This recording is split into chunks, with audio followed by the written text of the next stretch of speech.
All right. It's official. We back.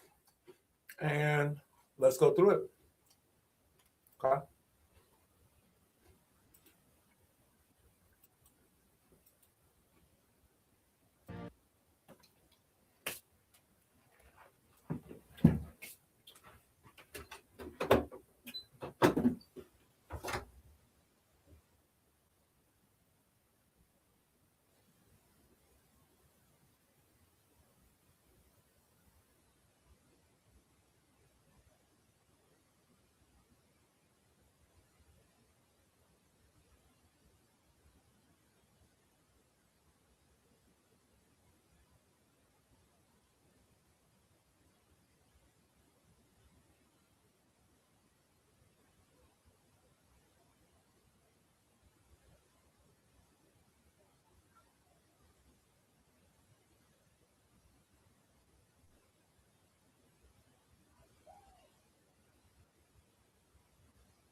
All right. Water for the patience. Watch my check out shot. All right. Oh, you can't make the stuff up. All right. So we're going to stop right there and we're going to get to our Nagayana. So if you were rocking with us earlier, then you've seen our quick preview. We have this week's Torah portion lined up, and the Torah portion is the building of the tabernacle and all the items thereof. So within the tabernacle of the Most High, we had certain items that it's like everybody knew of. All right. These weren't like items that you just randomly find, like over here, oh, it's a rock in the tabernacle of God. Oh, over here, it's a statue in the tabernacle of the Most High. As a matter of fact, there were no idols in the tabernacle of the Most High. All right. There were no statues in the tabernacle of the Most High that represented any false deities. All right. Now we had statues pertaining to the cherubim. All right. But nothing that represented anything that was venerable for worship. Okay. Now I don't think there's a lot of cultures that's around the world right now, and I'm not saying that there's none that actually worships flowers. But that's what you'll see in the tabernacle of the Most High. You'll see a bunch of lilies, a bunch of engraving works, a bunch of craft work. And we're going to read about this week. All right. So let me take some time and share this out with a few friends and family members. All right. There I go. There I go. There I go. There I go. All right. I ain't going to do that. I'm just going to send this right here. You know, boom. There I go. All right. And let me copy this link and put this right here. And boom. So let's get it. Now, this is very beautiful. We did this earlier. And this is looking at the construction of the temple or the tabernacle of the Most High. I completely love it because it gives us something that we need to see, which is visual aid. I think visual aid is just the most wonderful thing. Right? So if we reflect on the temple of the tabernacle of the Most High, we had this wonderful construction that was built by thousands of men and women who all brought stuff together. And that's one of the first things I like to think about or talk about when I think about the Torah portion is how we brought everything together. If you don't mind, if you can hear me well, put a 7 in the room. If you can't hear me well, put a 3 in the room. All right, and then we'll try to adjust the sound. Maybe have the audio a little bit too loud. All right, I don't know. So we can check and see though. So long story short, look at this. This is the construction of the tabernacle of the Most High God. First things first, we have to count. We have 1, 2, 3, 4, 5, and it stops right there. 1, 2, 3, 4, 5, and it stops right there. But if you noticed, there's a close section right here, and there's a split out section right there. All right. Now, when we're looking at the tabernacle, the curtains of the Most High, we have to say, the Father gave us perfect details. This is what we've seen closely related, but not so much. If anybody recognizes this image is of Ma'at in Egyptology. Okay, so not to get Ma'at confused with the Hebrew customs. All right, what's supposed to be on it is supposed to be a cherubim. Hold on one second. Egyptian goddess Ma'at. So I don't know why they put that image on there. You know, I don't. Maybe this was the best one that they could figure out and say, well, hey, this is something that looks like a cherubim, something with wings that represent a person. But it's really not a good representation. All right, not for the temple of the Most High, for the spirit of wisdom. All right, that's given to us. So the cherubim should be represented, or should have been, was represented a totally different way. But this image right here, you're not to come against, say, oh, just beat it down. They did so wonderful because within this one graphic art, CGI, because this is before AI, so this CGI, within this one CGI that someone took time to handcraft and made, they actually put the blue, purple, and the scarlet within the threading. And that's very important because when we read Antiquities of the Jews, which we will see, or I pray we will be able to see, Flavius Josephus, Antiquities of the Jews on the building of the tabernacle. On the building of the tabernacle, Flavius Josephus. If you ever need help, just that easy, all right? If you ever need help to be able to research, to be able to find stuff, I think we can be able to do that, you know what I'm saying? You just have to let us know, you know, just hit me up, hit us up, let us know what the details are. All right.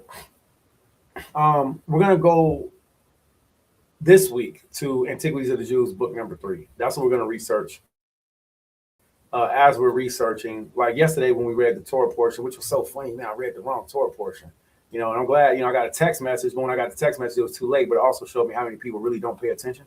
You know what I'm saying? So not just don't pay attention, but just aren't gathered with me, you know what I'm saying, to be in sync, to be able to be like, hey, look, hey, bro, look, you over here. You know, or how many people just be like, man, I just wasn't in it. You know what I'm saying? So for me, it's edifying, you know, because it really helps me to see. But I want to also say the water, because I got a text message. And I was like, hey, and it was like, hey, did you know you're reading the wrong Torah portion? And I was like, no, I didn't. I had no idea I was reading the wrong Torah portion. All right, so kind of extra credit today, right? All right, so this is what we're going to be looking at from Flavius Josephus, Antiquities of the Jews. We did this yesterday with the Torah portion as we were reading. And as I was reading, I was like, man, this don't feel right. I feel like I should be somewhere else. And it turns out we're supposed to be somewhere else. All right, so this week's Torah portion, Exodus chapter 25, 26, 27. In the building of the tabernacle, the construction of the tabernacle of the Most High. That's what we're learning, all right? Now, if we go back, we'll see how this was all last week's Torah portion, and Torah portion before, how Raguel suggested to Moses to set his people in order under their rulers of thousands, rulers of hundreds, who lived without order before, and how Moses compiled in all things his father-in-law admonition. All right, so something that's very important to look at right there was Masha Moses never took credit for teaching us the law, statutes, and commandments, and said he never took credit and said, I taught you how to make judges, officers, and elders. That's not what he did, you know. And it was so beautiful because the way it's broken down is you see Jethro has been with our nationality, with our culture for a long, long time. All right. So this is where we're at so far. We're in chapter 6. All right. Flavius, Josephus, Antiquities of the Jews. And we see concerning the temple which Moses built in the wilderness. Concerning the temple which Moses built in the wilderness. All right. So we're going to look at it real quick. And I just want to see if you all, if there's anything that's to this that actually grabs or gravitates with you to where you can say, oh, hey, I can visually see that better. That's what the objective is. The objective is to be able to visually understand and see the tabernacle of the Most High in our minds, because there's another tabernacle coming. There's a greater tabernacle coming. All right. That's not going to be made by man's hands. Okay. So I want to start with this video real quick. If everybody can see this, I hope to read. And while I'm reading, to be able to give this visual 3D structure animation to you. Okay. So again, we're reading from the book of Flavius Josephus, Antiquities of the Jews. And if anybody would like to see it, we are in chapter 6. Always bring your books.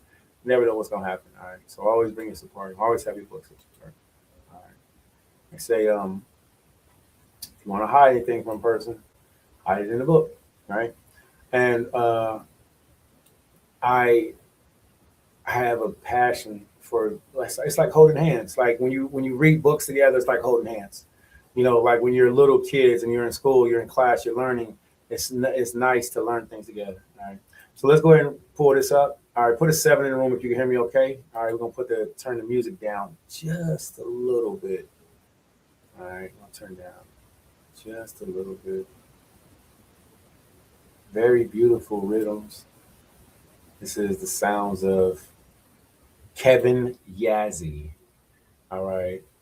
Kevin Yazzie, beautiful album. He has an album called Hope. He has an album called Love. And he has an album called Charity. All right. We are currently listening to the album Love. Okay. All right. Okay. Fun times. Let's get to it.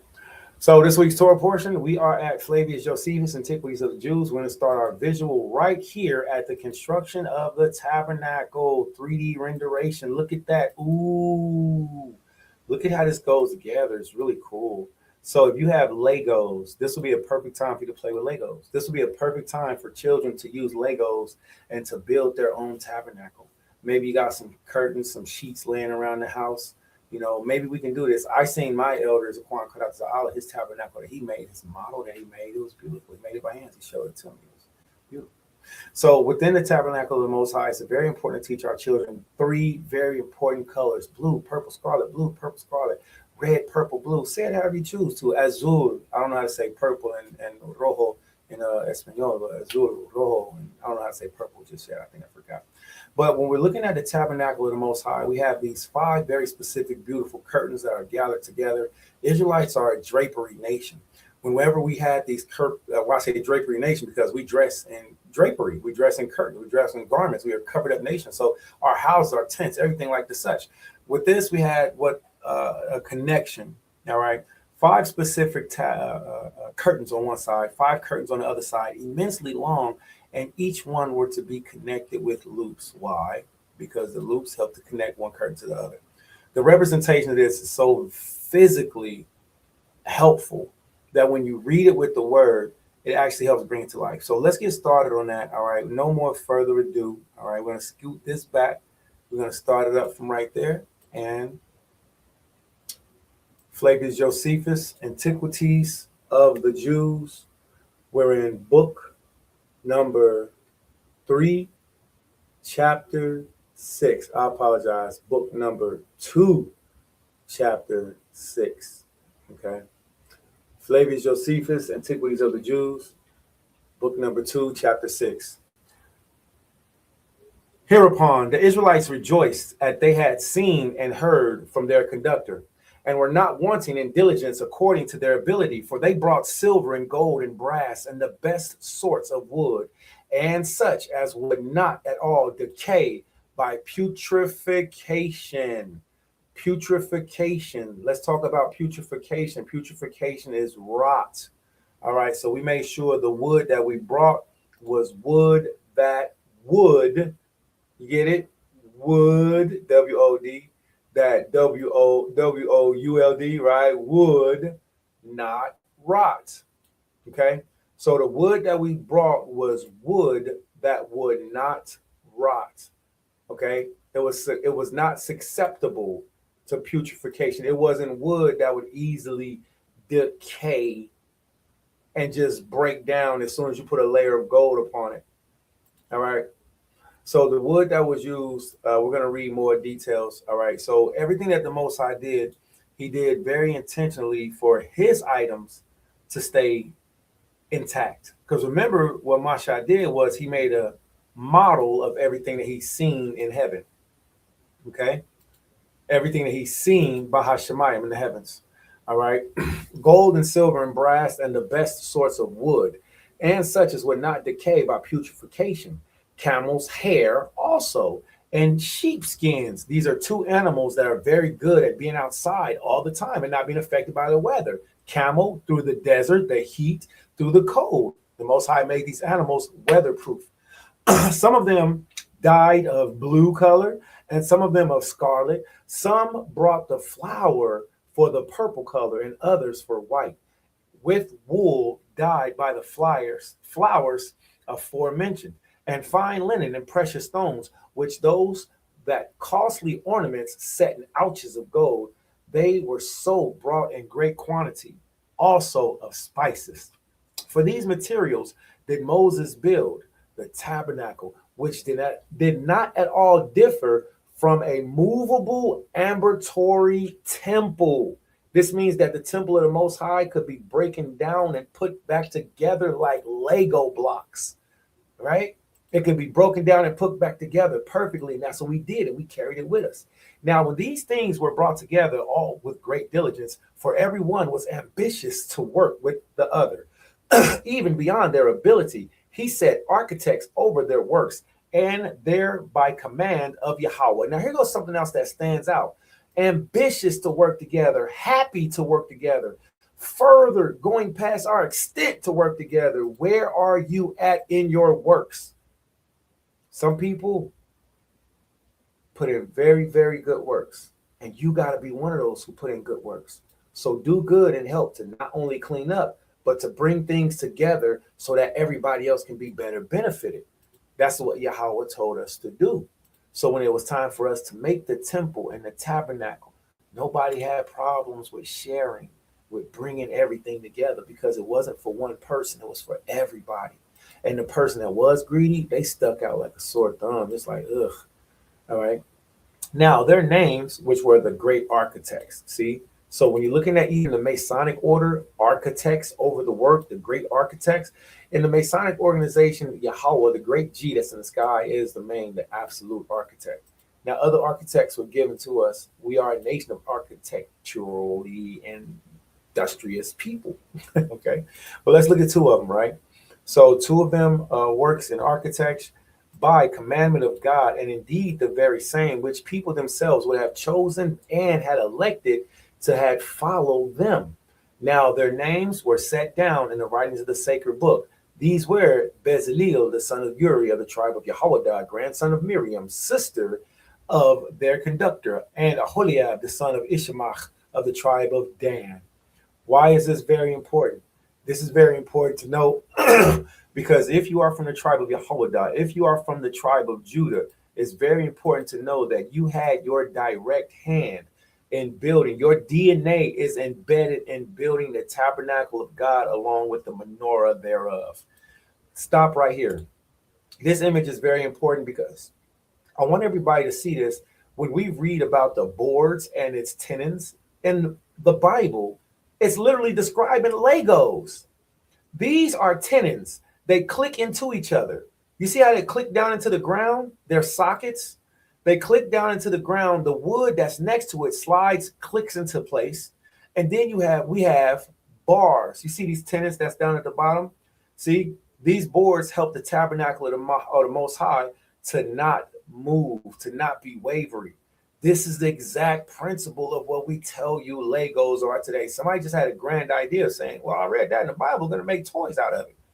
And that's exactly what they did. So at the bottom of, see how that sets? At the bottom of these tenons or these pegs, there's silver foundation. And this silver foundation is so that the walls of the tabernacle could make sure it stays and it doesn't waver. Now, eventually, we're going to see that the walls of the tabernacle are overlaid with gold. But while that goes through right here, I want to go back to reading this. So watch and pay attention, observe, Shemai wa Shema, Babu Kusha.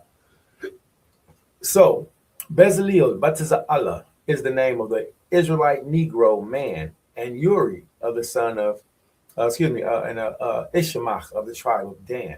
These were the two master engravers who made the tabernacle of the Most High and the sculptures, and not the sculptures, but the engraving and the things thereof. Okay. Now, where can we find this at? We can find this in the book of Exodus chapter 25, KJV, Blue Letter Bible. All right. I'm going to pause that just for a second, and then we'll come back to it. You all will be able to see the visuals. All right. Okay, so let's go back to it. Exodus chapter 25, KJV, Blue Letter Bible is the preferred website for me. And the reason being is because I like to be able to read in English and in Hebrew, and it's a very comprehensible website that anybody can learn how to read from. Exodus chapter 25, and operate. Exodus chapter 25, verse 1. Wa ya amar al mashad debadim. Wa and Hayah Yahweh. Amar spake, I'll over. Masha Moses, the Bardium, saying, Amar I'll ha Yeladim Yashar Allah, that they may bring, speaking to the children of Israel. So this is what Yahweh said to us. It's all about sharing. If you're not sharing, then you're going to get in trouble. You're supposed to be nice. You're supposed to share. Stop holding things between your legs like they're all yours and being greedy. Share. Give to the good. Bring together for the common cause. And the common cause is the Most High's glory.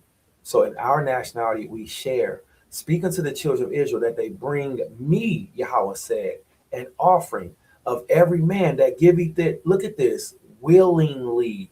We are supposed to be willing givers. All right, that giveth it willingly. Look at this, with his heart ye shall take my offering. So willingly with our heart, not just with our mind, like, yeah, man, I got to do this. So let me make sure I go ahead and get this over with. Nah, willingly with your heart. You have to have a care, a want. And we have a lot of people that just are not very willing. They're not. All right. So we have the body off word. I'm glad to be able to read this for myself. And for all the years of the people that's been around me that haven't taken time to learn this, they just haven't because they didn't want to. You have the word nadab. Nadab. Anybody can. Nadab. You can ask, you can look. We do it over repetition. Nadab. The word nadab, nadayabya, nadabya, nadab. Offer willingly, willingly offer, will, willing, offered, will, willingly, openly, free will. All right, you have to have a nadab, a lab nadab, a heart willing to give. Okay. All right, so let's see what the Most High Yahweh said about everybody who had a willing giving heart. If you have a heart and you love to share and give, you also have to protect your heart. And when it comes time to give, if you give when the Most High tells you to, you will never lose. I'm a man that doesn't have anything, and all I do is give, and I don't lack anything. It's weird, but it works. Exodus chapter 25, verse 2. Speaking to the allotment of Yahshua that they bring me an offering, every man that have that Nathan Nadab, all right, by Labwa, all right, willingly in his heart, ye shall take my offering. And this is the offering which ye shall take of them. Yahweh requires of us gold, silver, brass. Now, you might be like, well, I don't have any gold to give right now. Your gold and your silver and your brass is your obedience. Your gold, your silver, your brass, your sacrifices that you have is your open heart, your willingness to be obedient, and your sacrifices, you know what I'm saying, are your good behavior. Okay. So the Most High accepts the righteousness of the heart, man. He accepts, not the righteousness of the heart. He accepts a broken heart and a contrite spirit. You know, the Most High will not turn down. So if you're a person that's done wrong, you're repentative, have a broken heart and a contrite spirit, the Most High can still accept your offerings and sacrifices, right? So he says, this is the offering which ye shall take of them, gold, silver, and brass. Now, at this time, we were very wealthy because we left out of Egypt.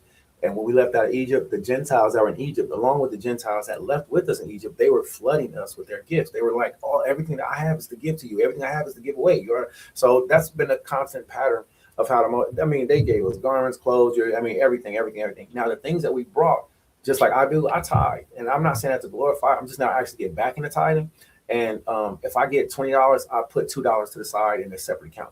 And that $2 might help me to go towards, a different person in the ministry, know who to do good to. When it comes time for Passover, hopefully, prayerfully, I'll have my portion put up for, whatever we need. So tithing is very important. At this time, the Gentiles were all around us, so they were giving us everything. So nobody lacked anything. Okay? Not even the Gentiles didn't lack anything. Y'all think the Gentiles gave away everything and didn't have anything else to give? The Most High supplied for them like he supplied for us. So I want to tell everybody, if you're not a tither, man, start tithing, all right? Put 10% to the side, put it for something for ministry. It'll come back. It always does. The Most High never fails. All right. And this is the offering which he shall take of them, gold and silver and brass. And look at this, my favorite. Here we go, everybody. Blue, purple, scarlet, and fine linen and goat's hair. This is my absolute favorite. Why is this my favorite? Let's go to this screen right here.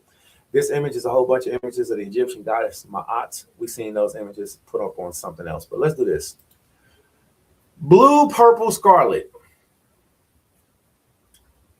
Isn't that amazing?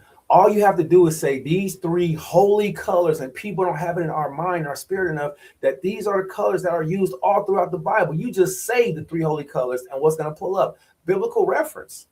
Revelation chapter 17, verse 4. All right? We're going to have to pull that up. All right? Look at this. Blue, purple, scarlet, everywhere. Look at that garment. Wow, I like that. Look at this. Now, I really like this. Why do I like this pattern right here? I want to show you. First of all, blue, purple, and scarlet never fails to go beautiful together. I've done so many garment color schemes, three holy colors, blue, purple, scarlet. We're going to see this too. This is a very good one. This is a very good one. There's something majestic about these three colors together. You can't lie. Well, when it comes to the high priest garment, the blue, purple, and scarlet was all through it. The blue, purple, scarlet, blue, purple, scarlet.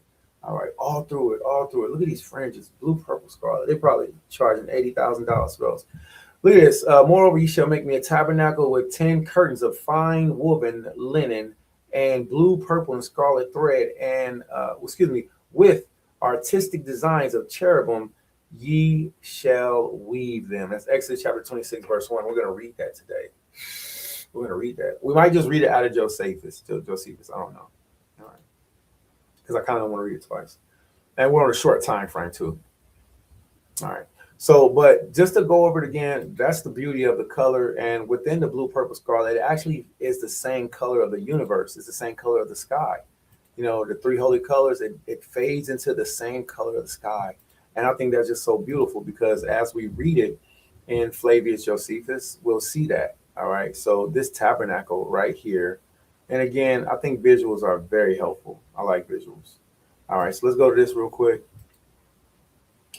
So when we're looking at the covering of the tabernacle of the Most High, it was actually covered with layer upon layer. I think maybe 3 or 4 layers of material. All right. And the material was, of course, to protect this priceless, these priceless artifacts that was inside. Now, the curtain of it thereof, 3 holy colors, etc., going around. Okay. So let's get back to this. And the offering which ye shall take of them shall be gold and silver and brass and blue and purple and scarlet and fine linen and goat's hair and ram's skin dyed red and badger skin and shittim wood.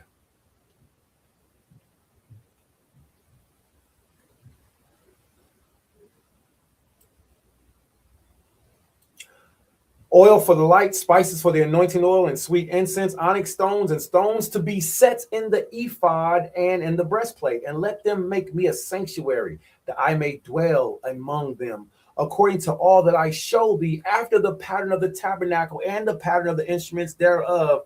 So shall ye make it. We cannot go past that.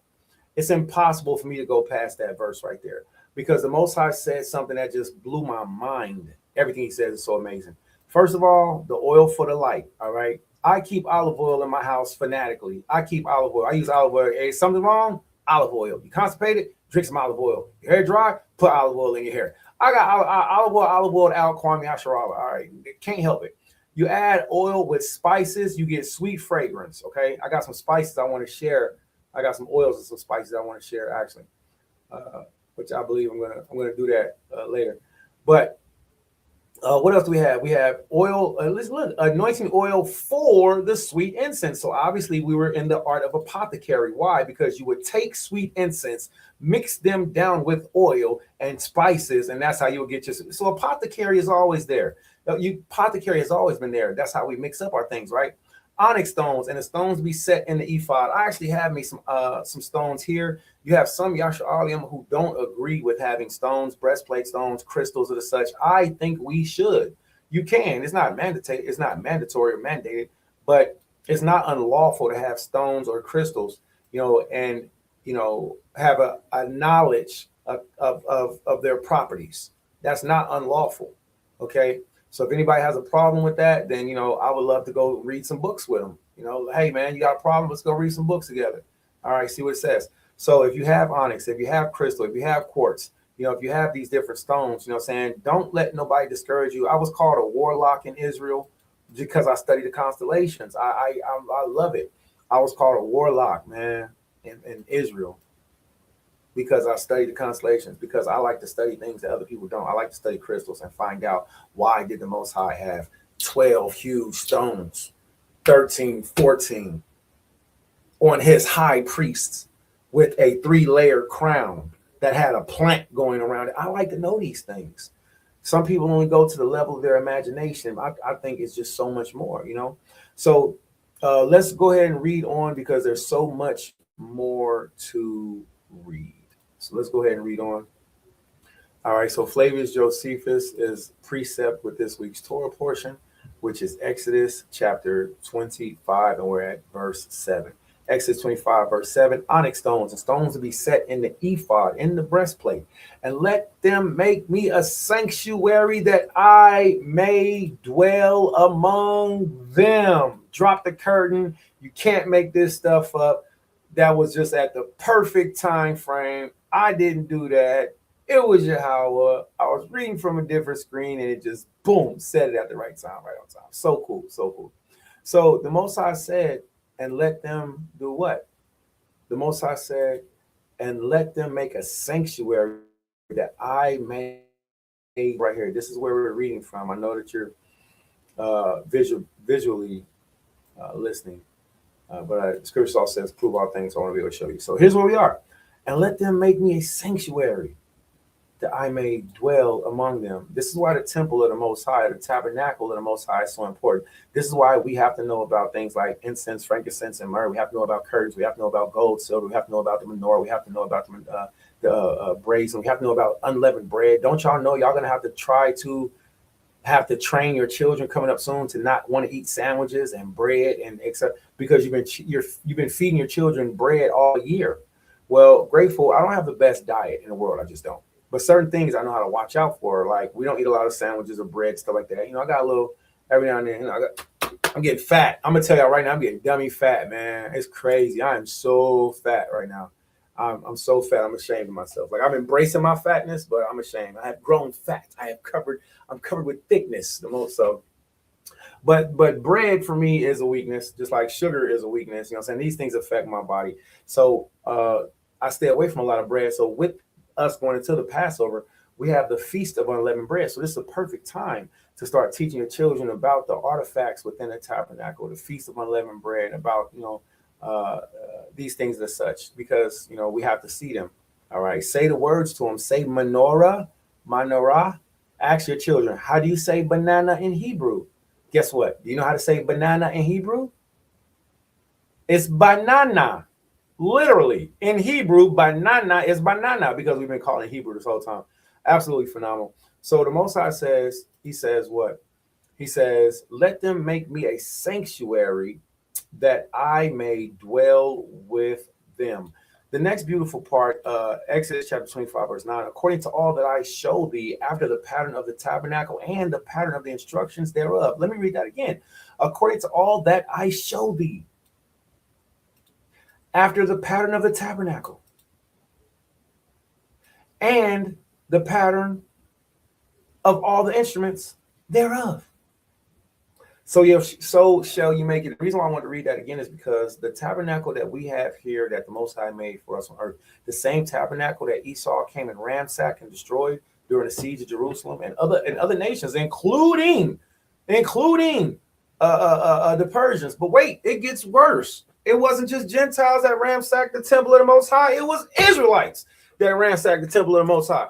This beautiful copy replica of the earthly sanctuary that exists also in the celestials that the Most High gave us to care and take care of.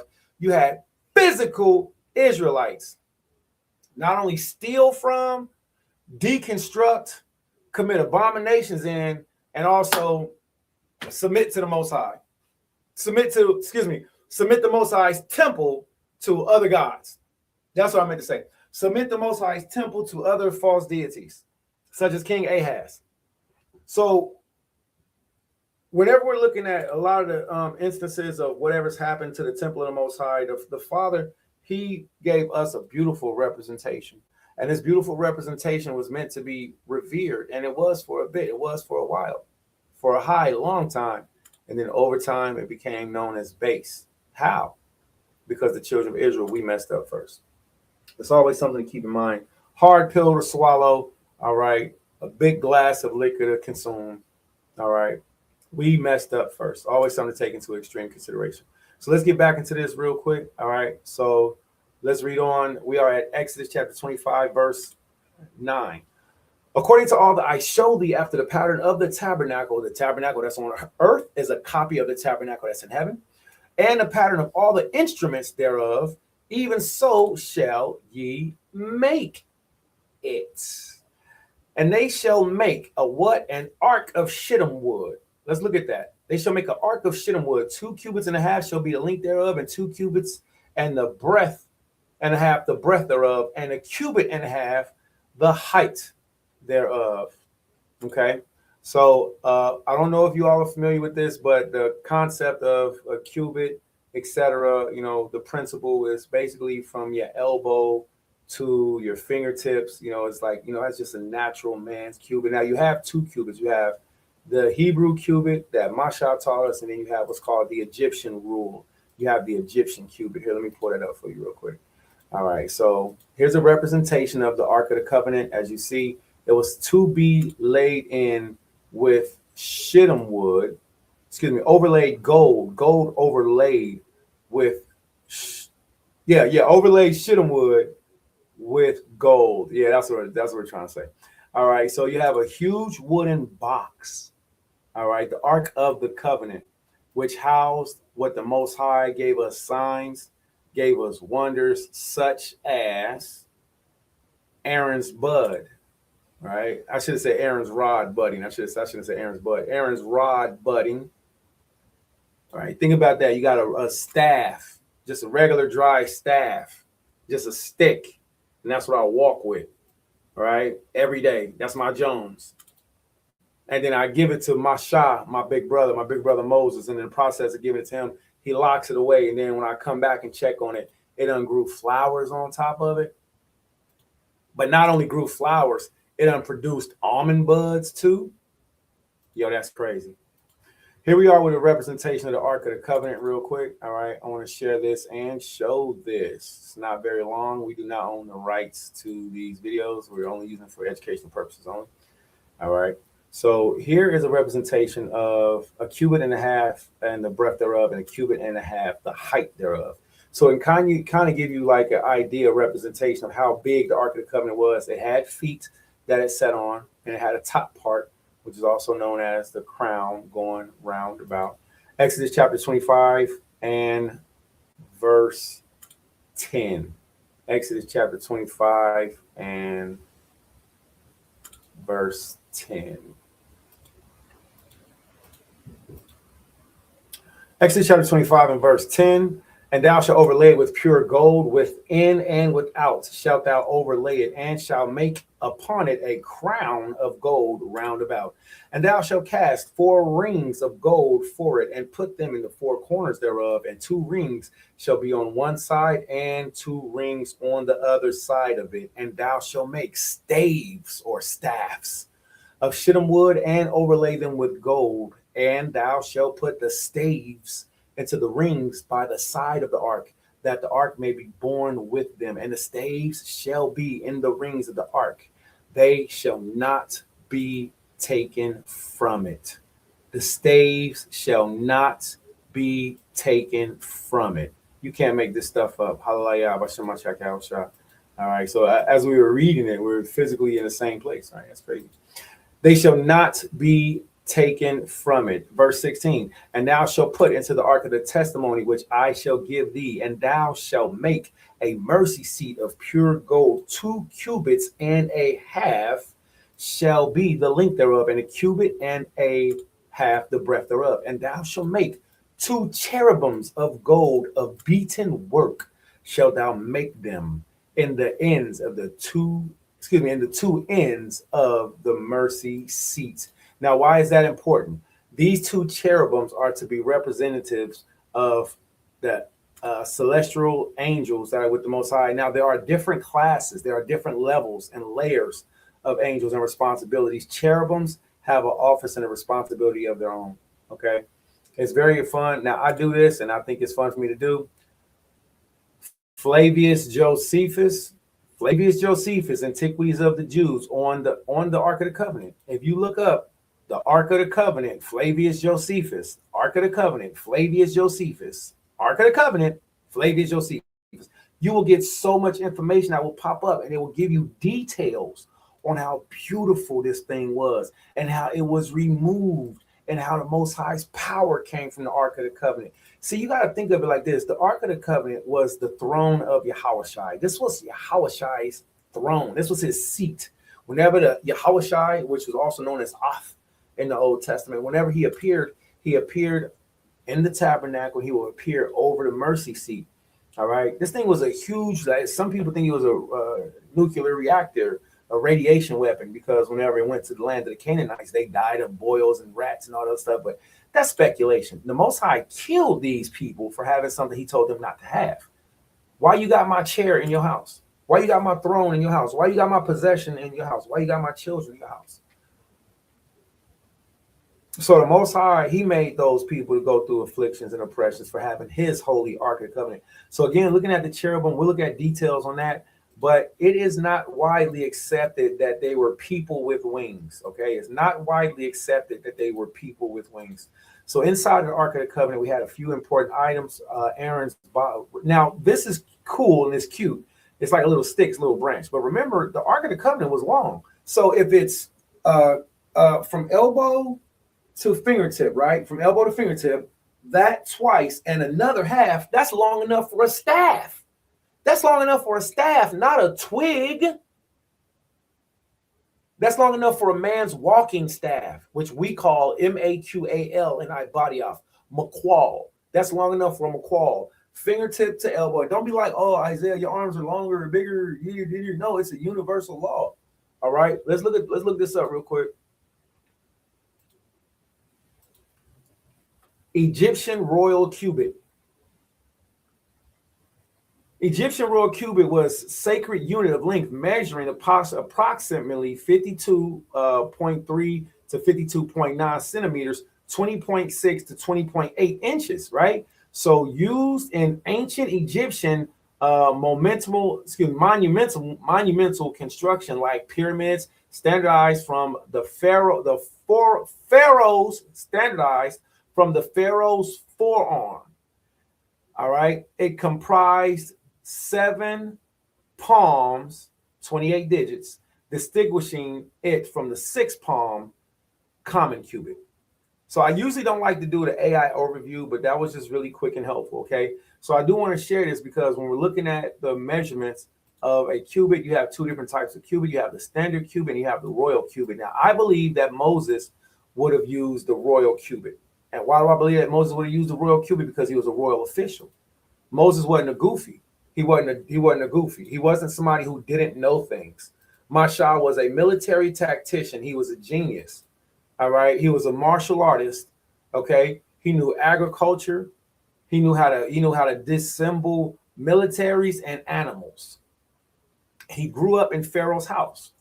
So some of us may have a picture of Pharaoh Joseph growing up, and he's in Pharaoh's house and he thinks he's an Egyptian, and then all of a sudden he finds out Oh my God, I'm a Jew. What are you doing, Egyptian man? You're hurting one of those Hebrews. I'm going to hurt you. Nah, Moses grew up knowing he was a Hebrew, because when his mother got him, his mother took him right back home the same day that she sent him away. The same day that she sent him away, she got him back the same day by the power of Yahweh, Hashem HaMashiach Yahushua. And when she got him back, she had the ability to be able to teach him his own culture at home until he was weaned. He was a Levite. You better believe he learned his nationality, his culture, while he grew up in Pharaoh's house. That's why when he came older, he seen an Egyptian smite one of his brothers. He didn't just see like, hey, that's just wrong, officer. You shouldn't do that. Ha, ha, ha. I'm like one of you. Nah, he couldn't handle it. And the man, when you read the narrative of the Egyptian man that Moses smote, the man came up to Moses and said, Moses, please help me. This dude done rape. He did something bad to my wife, and he made me watch. And now he's out here beating me. And Moses killed him and buried him. That's the narrative, not the Prince of Egypt Disney story. So when we're looking at this, we have to know that these things are things that were known of. Masha, he was someone that was known of. When we think about a cubit or a royal cubit, Masha would have more than likely used the Egyptian royal cubit because he was a military tactician. He was raised in education, to where I myself, I would have been more than likely raised in the poverty in Egypt, you know what I'm saying, building pyramids and muds and stuff like that, you know what I'm saying, you know, on the run from Pharaoh's people and all that other stuff. You know, I've probably been, you know, being cool with the officials, like, oh yeah, you know, yeah, hey, you know, we're supposed to be doing the Torah portion tomorrow, right? Yeah, we're gonna get that done. That probably would have been me. And Masha, he grew up in the Pharaoh's house, so he was the president's kid. Think about, y'all not thinking about this right. Moses was an Israelite that was raised the president's kid. So of course he was educated. He would have used the royal cubit. All right. So he would have used the royal cubit as what I've researched, studied, and what I believe. If you don't believe that, then that's just fine. Maybe you have a better remedy. All right, let's get back to this. Exodus chapter 25, verse 18, and thou shalt make 2 cherubims of gold of beaten work. Thou shalt make them at the 2 ends of the mercy seat, and make 1 cherubim on one end and the other on the other end, even of the mercy seat shall ye make the cherubims on the 2 ends thereof. And the cherubim shall stretch their wings on high, covering the mercy seat with their wings, and their faces shall look one to another toward the mercy seat towards the mercy seat shall the faces of the cherubim be. And thou shalt put the mercy seats above the ark, and the ark shall be put in the testimony that I give unto thee. Let me read that again, Exodus chapter 25, verse 22. And thou shalt put the mercy seat above upon the ark, and in the ark thou shalt put the testimony that I shall give thee. And there I will meet with thee, and I will commune with thee from above the mercy seat, from between the 2 cherubims which are upon the ark of the testimony of all things which I give thee in commandment unto Hayaladim, unto the children of Yasharallah. I want to run that back just a little bit. All right. I want you all to get a visual representation. Verse 22, Exodus chapter 25, and there will I meet with thee, and I will commune with thee from above the mercy seat. See, this was the throne of Yahushua when he came down. This was the throne of Christ before he came down in the flesh. From between the 2 cherubims which are upon the ark of the testimony of all things which I will give thee upon the commandments unto the children of Yasharallah.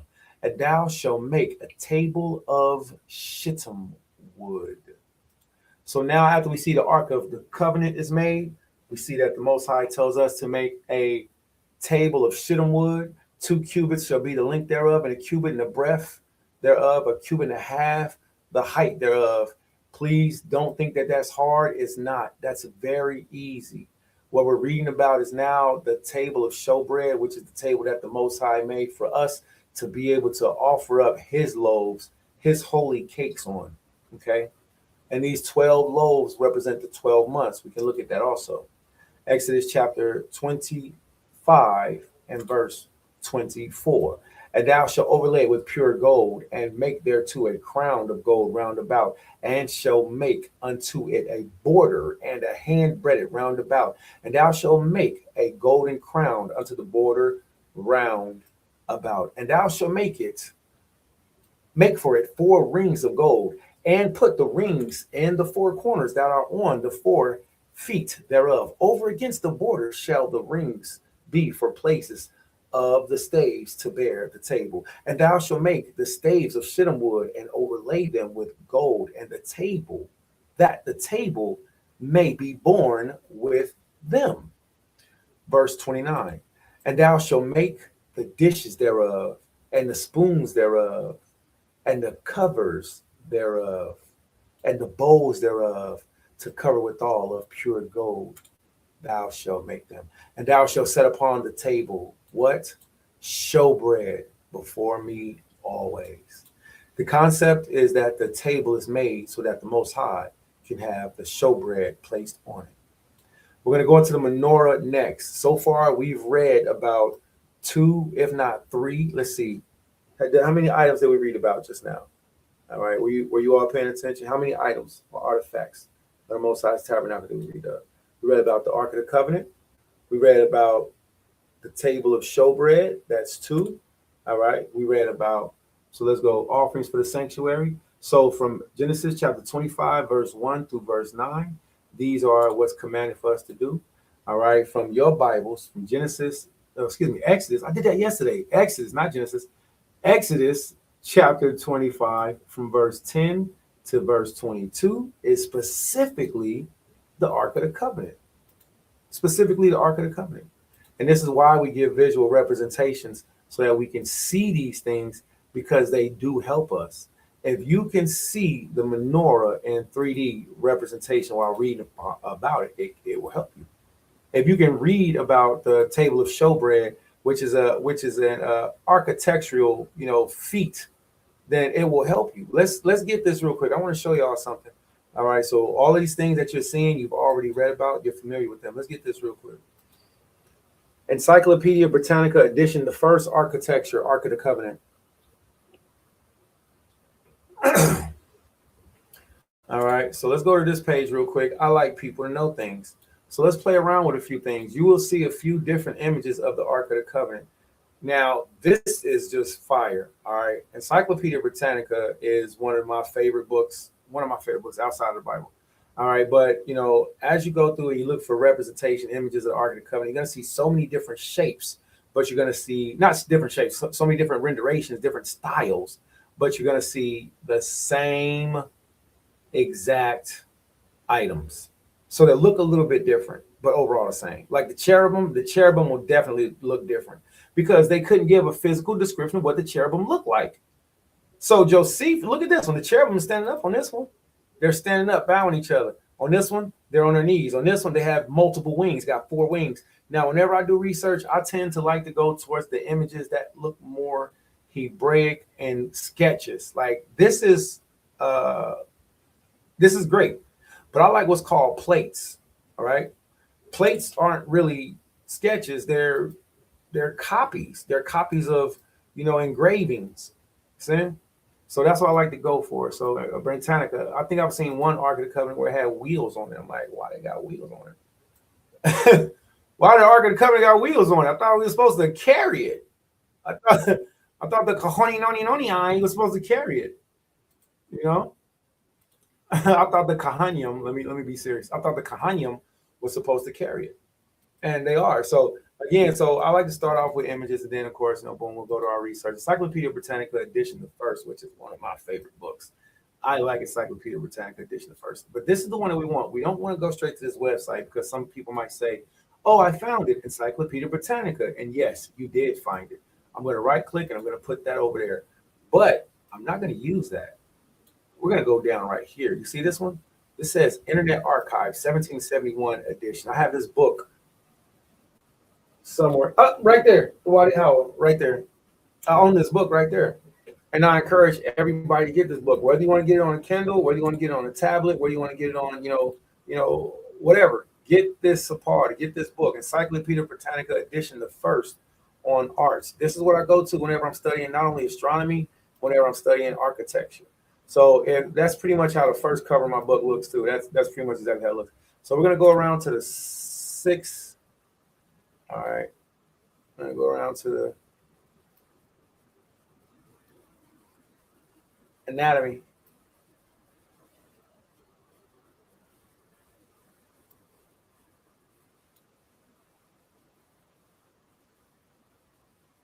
Agriculture. You see how it breaks down? So you have agriculture, and then you go through, you find all these things on botany, on plant life, on wildlife, and all that stuff. You know what I'm saying? If you deal with plants, if you deal with plants for, whether it be for vice or for virtue, this is an excellent support to have. If you're looking for hidden things that people usually don't talk about, you can find them in an older book. I'm going to make the screen larger so everybody can see it also. Now, here's one of my favorite sections within this book, and I love people who are good at math. If you are a person that's great at math, I love you. Okay, I love you. All right, I love people who are good at math. So, anybody Eladium, you know what I'm saying? If you're good at math, please tell Abba and become very good at math because I need you. Why? Because we have to know this subject right here, which is called arithmetic. Arithmetic is like a magic word. Arithmetic, arithmetic, arithmetic, arithmetic, right? Arithmetic, right? And oh, I forgot. You gotta turn your hands in. You gotta turn your hands out. I was doing it wrong.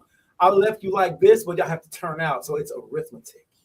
All right. So I love arithmetic. Arithmetic, the science which explains the properties of numbers and shows the methods of arts and computing them. We have very little intelligence about the origin of the invention of arithmetic, but probably it must have taken its rise from the introduction of commerce of, I don't know where to go from there.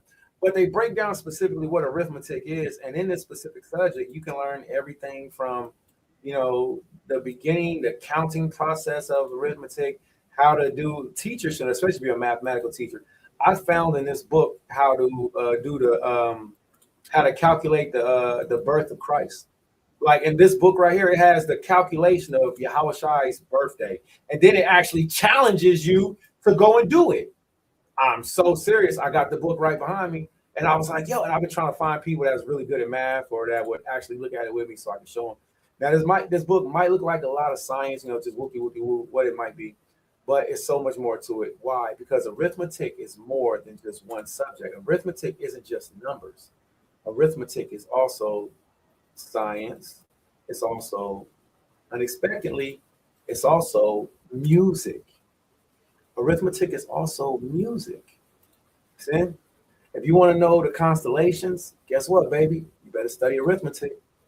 If you want to know whether Earth is flat or whether it's a sphere, you better study arithmetic.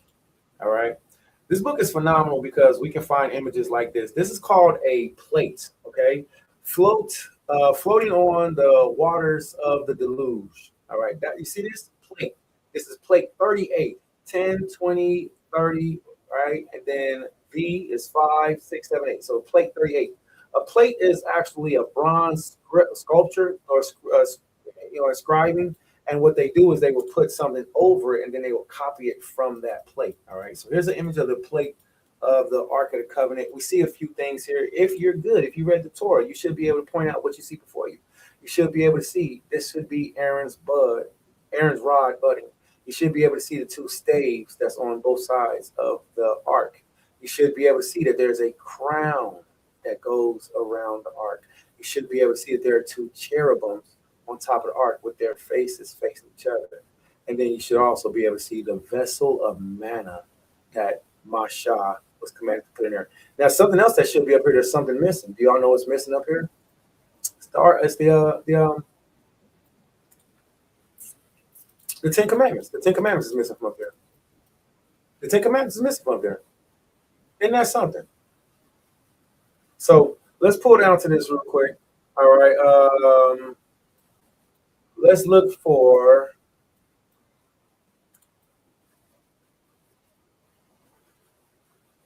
Let's go back up. Let's go back up. Let's go back up. Let's go back up. Let's go back up. This is fun. I like people to know things. All right.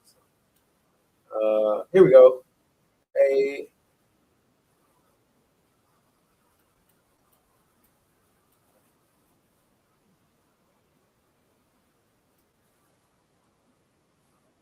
Okay, and here we have it right here. Yahweh, Yahweh, Bashem, Mashak, Yahshua. I love you, Yahweh. The Most High never leaves us hanging, man. Just know that whenever you're studying, you're being sincere, Yahweh will never leave you hanging. It is not possible, in my opinion, to be able to be looking through ancient scrolls and then just pull up on the right ones at the right time. It'd be the Most High that does these things. You know, and I want to encourage y'all, don't be afraid. The Most High will work for you if you work for him. Okay. All right. So let me read this real quick. This is, you can see, in a very antiquitous book. All right. And I pray that you all like it. Okay. So this is on the Ark of the Covenant. So Ark of the Covenant. Now look at how it's written. I'm going to zoom in for you all so y'all can see it some more. All right. See if we can you all see this, the highlighted part? It says the Ark of the Covenant is a FMALLCHEFT or a COFFER of THREEFEET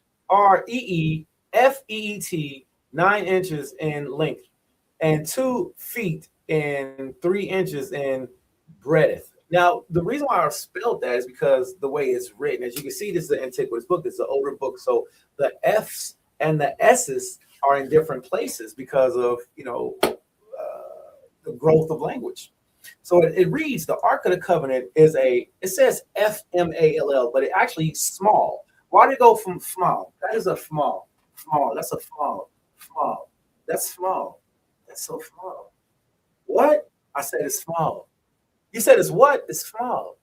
It's what? It's the opposite of big. It's very small. Huh? Why is it if you pronounce an F and an M together, it sounds like an S? Quickly. Small. Small. Small. Small. Small. It sounds like small, right? So it's a very small chest. It doesn't say chest. It says CHEFT. Isn't that interesting? So learn how to pronounce like that. Chest or coffer, 3 feet and 9 inches in length. This type of reading will make you have a list to where you end up talking like this. 2 feet, 3 inches in length and breadth, and 2 feet and 3 inches in height, right? In which, so this is the Ark of the Covenant. So the Ark of the Covenant is a small chest or coffer, 3 feet, 9 inches in length, 2 feet, 3 inches in breadth, 2 feet, 3 inches in height, in which were contained the golden pot that had manna. So proof that Yahweh did these things. Aaron's rod and the tables of the covenant. As you see, it says covenant. This coffer was made of it says FHITTIM. You see that? Look, let's try to pronounce this together. Here's our word right here. Can you pronounce that? FHITTIM. Now, I know what you know it means, but if you pronounce it, Shittimwood.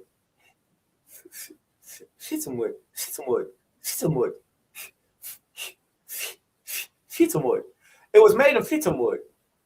In English today, we say shittim wood, but I like shittim wood better. I like shittim wood. It was made of shittim wood and was covered which covered the mercy. Look at this, CYFEAT. What word do you think that is? That's seat. CYFEAT. You know how bad I want Negroes to read this book with me? I can't get no sisters to read with me, sit down. Can't get no brothers to sit down and read with me. And this is fun. Because when you do, you learn something different. At the end of the day, you have more edification. I don't know if y'all know, but I know what it's like to just lay on the floor and just read and be happy. I know what it's like to just lay in the bed and just, we finishing chapters. And I'm like, I can't wait to get back to what happened. This is what happens when you're edifying, you're going through the word and you read and you get to find out more things. Now I encourage you all to do it within your own households, do it within your own families, do it amongst yourselves. Just do it, right? So this coffer was made of shittim wood and was covered with the mercy seat, which was of folid, FOLID, of folid gold. What the? Which was made of folid gold. See that? All right. So embracing the whole circumference of the mercy seat, which met on one side Excuse me. Wait. I went down too quick. Excuse me. This coffer was made of shittim wood, and was covered with the mercy seats, which was of solid gold at the two ends, whereof there were two cherubims looking toward each other, with expanded wings, which embracing the whole circumference of the mercy seat, met on what? On each side of the middle. The whole, according to the rabbins, was made out of the same mass. What does that mean? That means that this entire thing was made of one solid piece of gold. So you have the shittim wood that's engraved, that's made. That's why two men, specifically one of the tribe of Yahweh, tribe of Judah. Please forgive me. I am not doing Wakanda forever. I know it looks like I just did Wakanda for whatever. I am not doing that. I am self-soothing and hugging myself. Wait, if Mashra'ah Yasharal is watching, I am self-soothing in the form of hugging, okay? All right? I am saying I'm hugging myself, all right?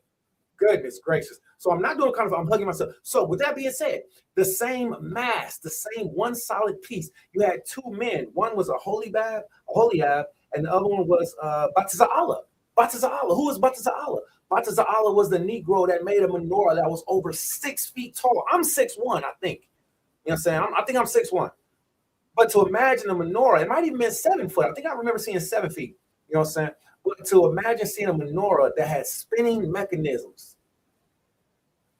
whose light never went out, and had tunnels and channels that went into it. The centerpiece of the menorah itself was full of oil. Think about the architectural genius that it took. That's why we have to read books like Encyclopedia Britannica edition the first. When you can go to straight Google, get it online, it's right here, it's free. I can copy, highlight, paste, boopity babbity boop. I can share it with you. It's right here. Was made of the same one solid gold piece. So yes, for Black History Month, we should be teaching about the tabernacle of the Most High. For Black History Month, we should be teaching the Bible. I don't care about it. Oh, Black History, I don't care, whatever. It's Yasharallah, Kwam Yasharallah, call her Yawam, call her Yawam. All day, call her Pa'im all the time. But for Black History Month, why not teach children about the Ark of the Covenant, about the tabernacle, about the mercy seat, about the cherubims, about the black man whose name was Batiza'Allah from the tribe of Yahweh, Bezalel, as they called him, and how he built these things. And these are embedded in us. The Most High said he put the spirit of wisdom on us to be able to graft and cry. I haven't went to school for none of this stuff, but I know how to do electrical. I don't get accepted into things because I don't have their credentials, but I get there and I look at it, touch it, I laugh, and I'll be like, man, excuse me, haha. And that thing will stump right up, and I'll be like, all right, now what you want me to do? Well, technically, you didn't put a C-class clamp on your finger whenever you did it, and since you didn't do it by the rules, you got to make sure we mandate you to shut up. Our forefathers got this instinctively.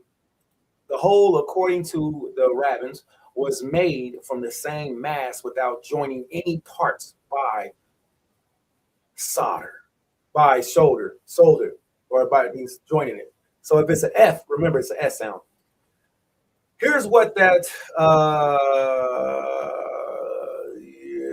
I think we can stop right there. Yeah, well, that's pretty good. Yeah, that's pretty good. All right, here we go. All right. So here we see now, this is a note. The divine presence rested both in the tabernacle and the temple. Now, divine presence is very important because this week's Torah portion, not only looking at the architecture and the things that we brought, you have to know that who was there. Yahweh Shai, Christ himself, was there in the Old Testament. All right, now we give all glory to the Father, Yahweh Shai. The Father's Son, his presence, which is also known as providence, also known as Panya, the face of, also known as the divine presence, is also known as Jesus Christ to the unlearned, to the ignorant, and to those who mistakenly haven't learned how to pronounce his name with the Wah character, Yah character. Some had just a comfortable tongue.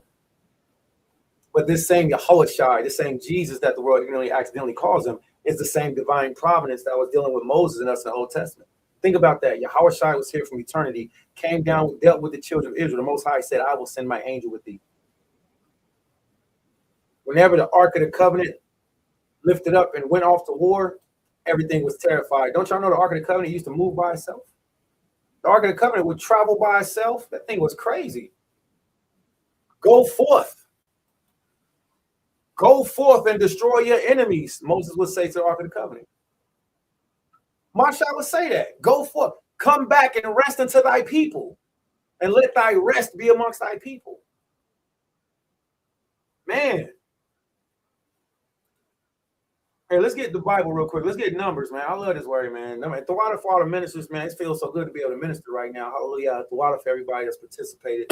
All right, so you know who you are. Call me Asherah. Let's get Numbers chapter 10, KJV, Blue Letter Bible real quick.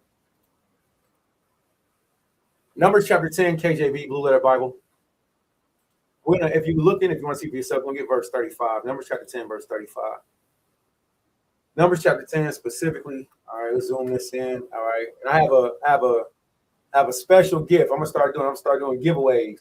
All right. I'm gonna start doing the giveaways. I have a special gift. All right. Somebody our weekly Torah portion reader or participant has already won this week's gift. They want a book from me. They want a very special book from me, a leather-bound book. All right. So, you know, I want to say thank you to everybody who rock with us, who participate and rock with me in the giveaways. We'll start doing giveaways. So this week's giveaway of the Torah portion on my week, you know, somebody earned their gift and I salute them. So hallelujah. This week's Torah portion, Numbers chapter 10. Let's start at verse 30. Numbers chapter 10, verse 30. Look at this, everybody. You should be able to see this. Numbers chapter 10, verse 30. And he said unto them, I will not go, but I will depart to my own land, to my own kindred. And he said, leave us not, I pray thee, for as much as thou knowest how we are to encamp in the wilderness, and thou mayest be an instead of eyes. Now, this is for the unlearned of the children of Israel who have a problem with Gentiles and Gentile salvations. You sound stupid. Now, this right here is Moses telling his forefather, which was considered to be a Gentile, which was not an Israelite. And I made a lot of statements pertaining to how Abraham wasn't Israelite, Sarah wasn't Israelite, so they were technically Gentiles, but that's not fair. That's not fair. Let's do it on a fair playing field. Let's do it on a playing field where Israelites actually existed.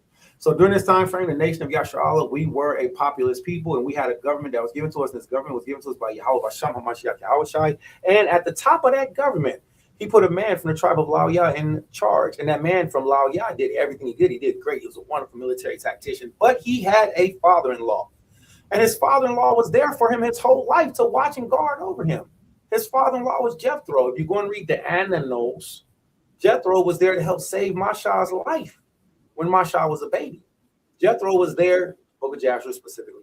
Jethro was there to help Masha to not be put to death in Pharaoh's courts, and was mad when Balaam was getting the upper hand. So, you know, he left.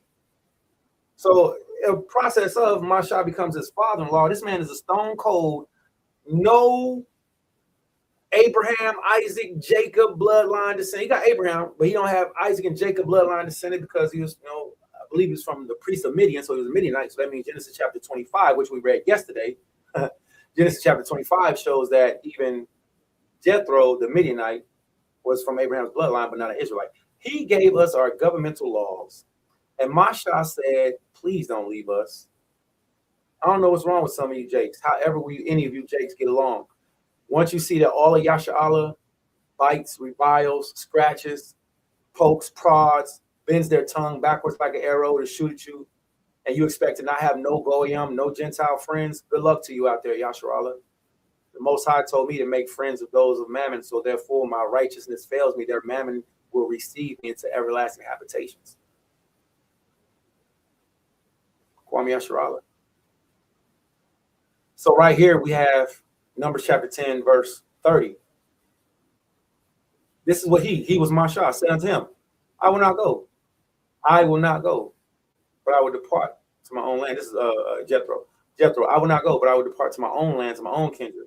And he said, leave us not. This is Masha. I pray thee, for as much as you know, Jethro, how we are to encamp in the wilderness, and thou may be instead, and to us instead of eyes.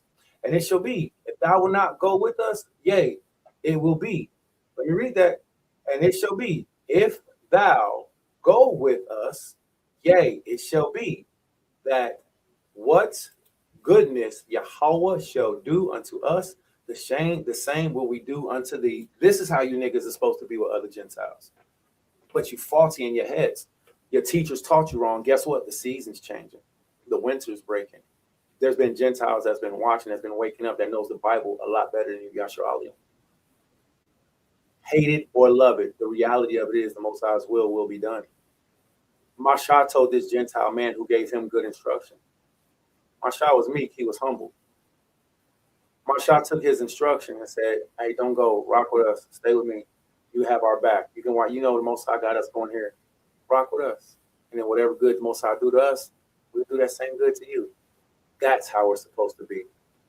That's a whole nother teaching on Gentiles and personal behavior and personal hygiene in Israel. You know what I'm saying? But, you know, you all have to get that for yourselves. I can help you with it, you know, but, you know, you just have to be able to read and believe. Numbers chapter 10, verse 33. And they departed from under the mount of Yahweh 3 days' journey. And the Ark of the Covenant, there we go, the Ark of the Covenant, the Ark of the Covenant, this week's Torah portion, the Ark of the Covenant of Yahweh went before them. Whoa, what? Maybe we never read this the right way. The Ark of the Covenant went before them in 3 days' journey to search out a resting place for them. This thing is a GPS. It's a weapon. It's a GPS. It's a cell phone to communicate with Yahushua himself. Listen, you don't believe me? Miriam and Aaron was tripping about Masha marrying a Gentile woman. So I don't want nothing from nobody when I pop up with my Gentile ribs, because I'm smashing. I ain't gonna stunt. It's over with. All right. Shalom style, Yashua. When these Gentiles, watch this, and they departed for the day journey and the Ark of the Covenant, and Yahweh went before them 3 day journey to search up the rest. This thing was a GPS. When Miriam and Aaron, Aharon, was coming against Masha, who had a Goyim rib, don't y'all know that Yahushua called them? Yahushua, poof, come over here and holler at me. Huh? Miriam, Aaron, Aharon, Bawa Allah Anya. Come over here. See, the Ark of the Covenant was a two-way pager. It was a weapon instrument. It was a GPS detection device. Most High, where you want us to go? We'll go this way for 3 days until I stop. We're not looking at it the right way. Y'all too grown up for me. Y'all play Madden too much. I play too many video games. All right, I apologize. I play too much imaginary stuff. Y'all too serious for me because you can't see what spiritually is in front of you. The Ark of the Covenant went out of Yahweh and went before them. It went before them 3 days journey to search out a resting place for them. It don't say we searched out a resting place for the Ark of the Covenant. Yahweh Shai has always been in charge of us. Look at this.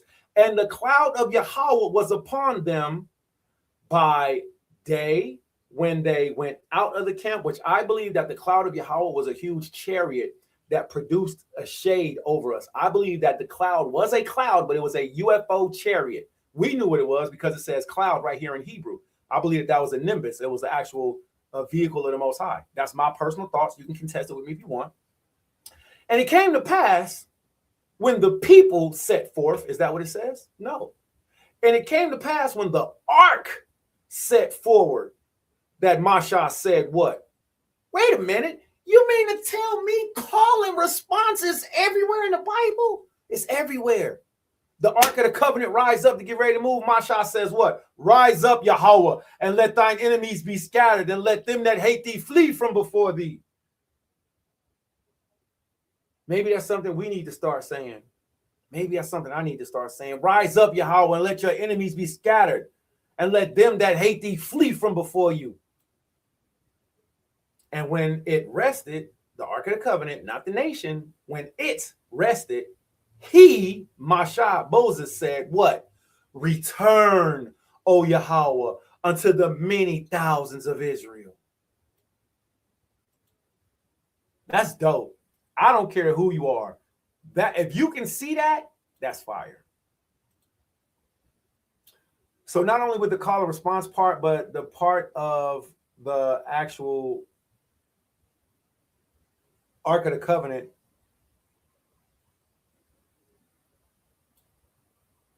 the Ark of the Covenant and the Most High's trajectory of where he would lead us using that device. You know, and Masha, he wasn't stupid at all. Please don't misunderstand. Let's look at this word, ainwa. Ainwa. Ainwa. All right. Ainwa.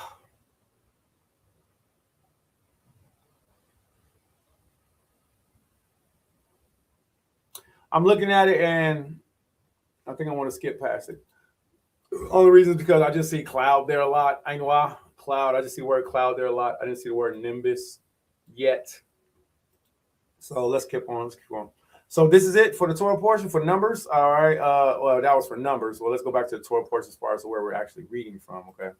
All right. So I hope that it helps somebody with Numbers chapter 10 and how the Ark of the Covenant moved, traveled out, went forward, and how whenever the Most High commanded, he would put us where he wanted us. And then also the call and response words that Masha Moses would say in the traveling of the Ark of the Covenant. That's pretty fire.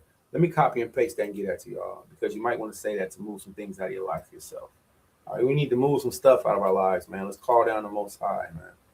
All right, nigga called me I'm sorry, brother called me Christian, like it was an offensive word.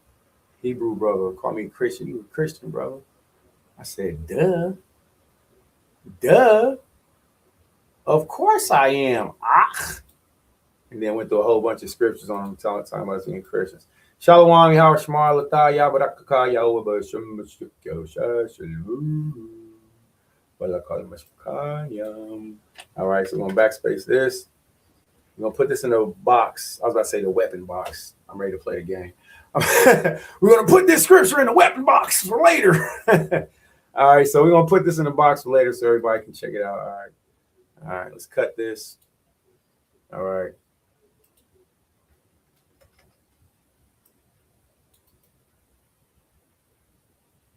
I apologize. My computer's just it's cool, but it's slow. All right, so Shalom Lakala Kalamashbaka, Hallelujah. All right. If you're watching, please make sure that you share out as a family, all right, as a people, as a nation. Help this word to get out. All right. YouTube rejected comment. This usually means that they think it's spam. All right. So Numbers chapter 35, chapter 10, 35. All right, that's what we said. So back to the Torah portion reading. We are in the book of Exodus. All right, Ark of the Covenant. All right, Exodus and the Ark of the Covenant. Wow, how beautiful, man. We're gonna have to get into this menorah soon too. You know, one of my favorites. And when we get to the menorah part, that's gonna be fun. All right. So let's get to it. All right. Exodus chapter 25, verse 10, and they shall make an ark of shittim wood cubits. All right, we did that. All right, did we do the Kol HaSharah? Did we finish this? Knops branch is the same? No, we didn't. We're down here in the menorah. Okay, golden lampstand. Now, all right, so if you're looking through history and you're looking for the word menorah, you might just miss a lot of things. Okay, if you're looking for a menorah, you might miss a lot of things. What you have to do is you have to look for the phrase golden lampstand. Okay, if you look for the phrase golden lampstand, then you know it'll give you a different search than if you're looking just for menorah. All right, so let's see.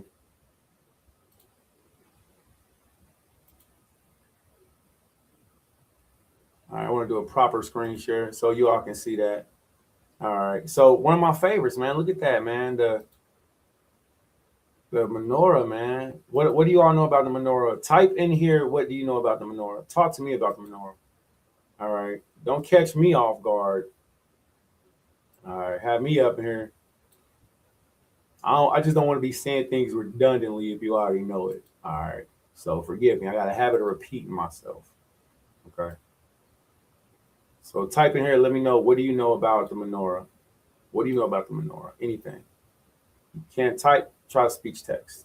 What do you know about the menorah? Anything. All right.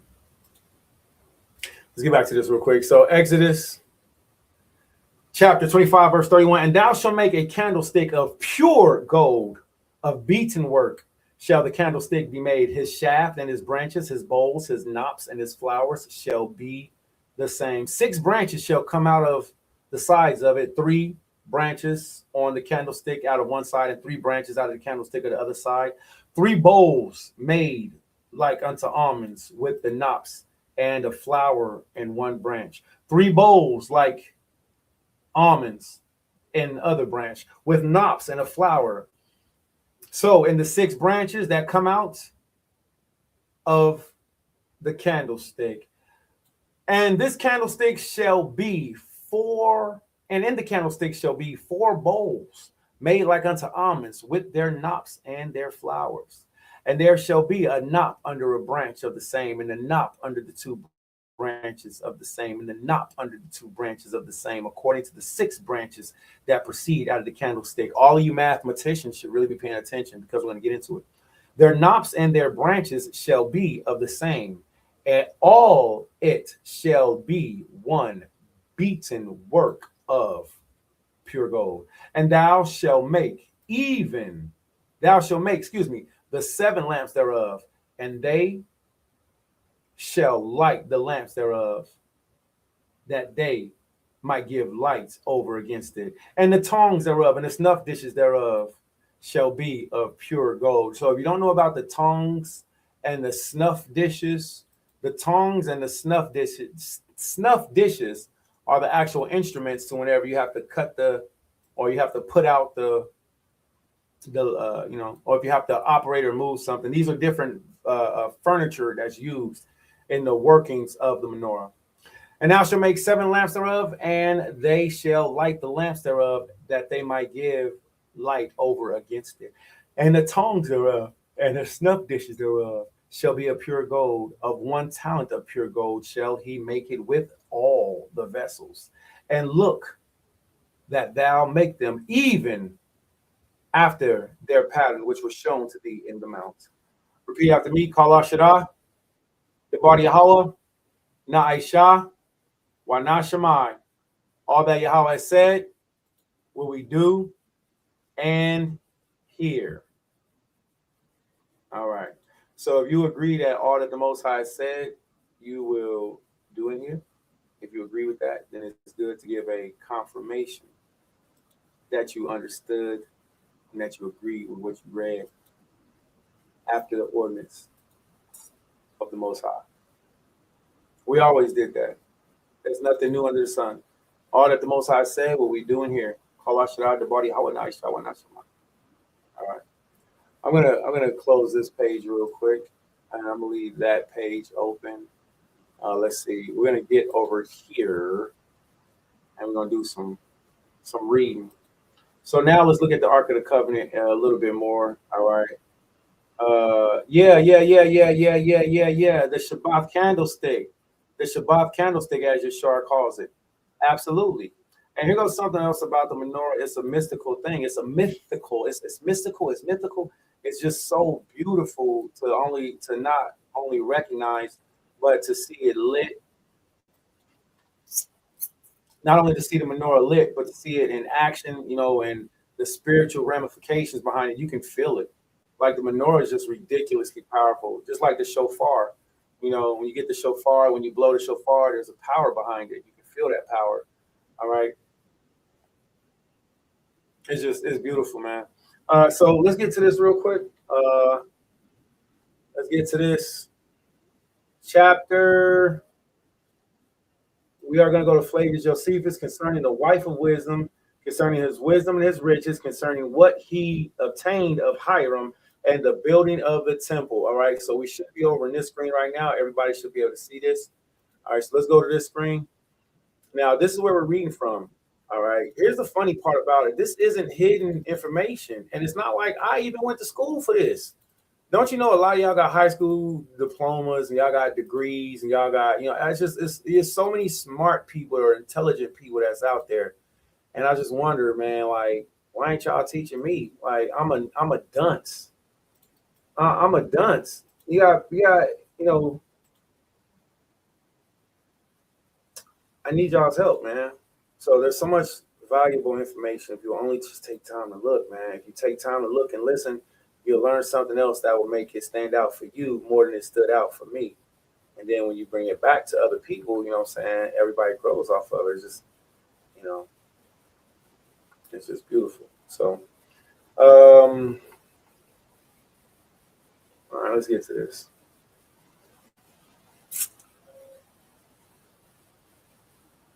Okay, so how Solomon built himself a royal place, very costly and splendid, and how he solved the riddles which were sent to him by Hiram. That's chapter 5. You're going to hear about Hiram. Have you ever heard the word or the name Hiram Abith? All right, Hiram Abith. Have you ever heard that name and you are familiar with the Masonic organization? It came from the Bible, from King Solomon in the building of his temple. A master builder who had secrets of building a tabernacle, a temple that other people had no idea, mysteries of. You know, there were secrets within the temple of the Most High. So we're going to read on that. All right, King Hiram of Solomon, concerning the wife of Solomon. I like this right here. Let's start at chapter 2. And the reason being is because this is where it talks about how King Solomon owned Ethiopians and monkeys in abundance. I love that. Ethiopians and monkeys? Yeah. He was dummy rich and everybody loved him. Everybody loved him. All right. Let's get back to the Torah portion.